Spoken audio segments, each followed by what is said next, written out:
দর্শক, ঢাকা প্রিমিয়ার লিগের ম্যাচ খেলতে নেমে হঠাৎ অসুস্থ হয়ে পড়েন তামিম ইকবাল। বুকে ব্যথা অনুভব করে তাকে বিকেএসপির পাশে একটি হাসপাতালে নেওয়া হয়েছে। এ বিষয়ে নিউজরুম থেকে বিস্তারিত জানাতে যুক্ত হচ্ছেন আমাদের সহকর্মী পবিত্র কুণ্ডু। পবিত্র, সাভারে বিকেএসপিতে ঢাকা প্রিমিয়ার লিগের ম্যাচ খেলতে গিয়ে অসুস্থ হয়ে পড়েছেন তামিম ইকবাল, আমরা যতটুকু আমাদের দর্শকদেরকে জানিয়েছি, এবং তাকে লাইফ সাপোর্টে রাখা হয়েছে আইসিইউতে। আপনার কাছ থেকে বিস্তারিত জানতে পাই, এখন পর্যন্ত কোনো খবর পাওয়া গেছে কিনা? আর একটি দুর্ঘটনায় কেঁপে ওঠে বাংলাদেশের ক্রীড়াঙ্গন। বিকেএসপিতে মোহামেডান স্পোর্টিং ক্লাব এবং শাহিনপুকুরের মধ্যকার ক্রিকেট ম্যাচ চলার সময় এই দুঃসংবাদটি আসে। মোহামেডান অধিনায়ক এবং বাংলাদেশের ক্রিকেটের অন্যতম সুপারস্টার তামিম ইকবাল খান টস করে আসার পরই বুকে ব্যথা অনুভব করেন। বুকে ব্যথা অনুভব করার পরে উনি টিম ম্যানেজমেন্টকে জানান যে এরকম আমার খুব ব্যথা হচ্ছে, আমার খারাপ লাগছে। RICL TMX, যুগের পর যুগ স্থাপনা থাকে মজবুত।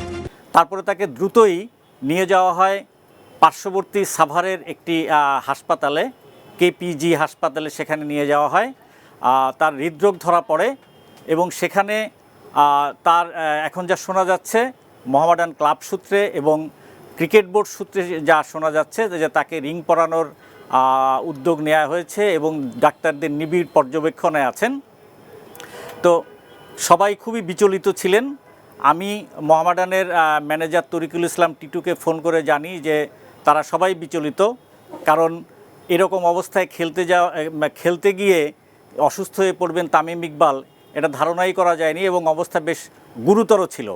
আকরাম খান তামিম ইকবালের চাচা, যিনি বাংলাদেশ ক্রিকেট বোর্ডের বর্তমান পরিচালক এবং বাংলাদেশের সাবেক অধিনায়ক, তিনি, বিসিবির মিডিয়া ম্যানেজার রাবিদ ইমাম, সবাই গাড়ি নিয়ে ছুটে যাচ্ছিলেন সাভার। সেই অবস্থায় তাদের ফোন করি এবং জানতে পারি যে আসলেই তামিমের অবস্থা খারাপ। তো এই অবস্থায় ডাক্তাররা তামিম ইকবালকে নিবিড় পর্যবেক্ষণে রেখেছেন। আর এই ম্যাচটি ছিল ঢাকা প্রিমিয়ার ক্রিকেট লিগের ৮ম রাউন্ডের ম্যাচ, মোহামেডান এবং শাহিনপুকুরের মধ্যকার ম্যাচ। তো সেখানে টস জিতে শাহিনপুকুর ব্যাট করছিল এবং টস হয়ে যাওয়ার পরেই কিন্তু এই ঘটনা।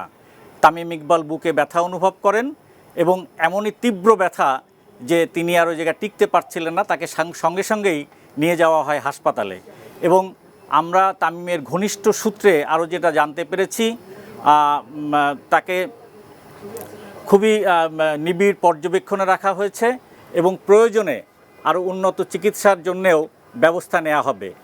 এই তামিমের এই দুর্ঘটনার খবর পেয়েই কিন্তু বিসিবির আজকে একটি জরুরি সভা ছিল, সেই সভাও স্থগিত হয়ে গেছে।